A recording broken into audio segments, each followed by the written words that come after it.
નમસ્કાર, ગુજરાત દર્શન ન્યૂઝ ચેનલમાં બધા મિત્રોનું હાર્દિક સ્વાગત છે। તો મિત્રો, ખાસ કરીને મારી સ્ક્રીન પાછળના જે દ્રશ્યો તમે અત્યારે જોઈ રહ્યા છો તે પોરબંદરના કુણબદર ગામના છે, જ્યાં આજે વહેલી સવારે 6 વાગ્યાથી રૌદ્ર સ્વરૂપ સાથે મેઘરાજાની તીવ્ર બેટિંગ જોવા મળી રહી છે અને ભારે વરસાદ પડી રહ્યો છે।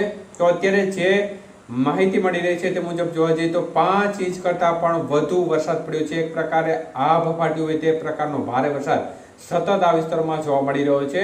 ત્યારે કુણબદરનો વરસાદ 6 વાગ્યાથી જોરદાર સ્પીડ સાથે વરસાદ જોવા મળી રહ્યો છે।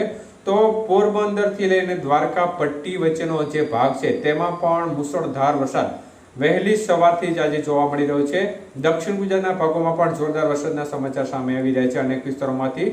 તો એક પ્રકારે મેઘરાજાની તોફાની બેટિંગ જોવા મળી રહી છે। લાંબા સમયથી વરસાદની ગતિવિધિ વચ્ચે એક પ્રકારે દ્વારકા અને પોરબંદરમાં ગઈકાલે પણ જોરદાર વરસાદ બાદ આજે પણ સતત એ વિસ્તારમાં જોરદાર વરસાદી માહોલ જોવા મળી રહ્યો છે।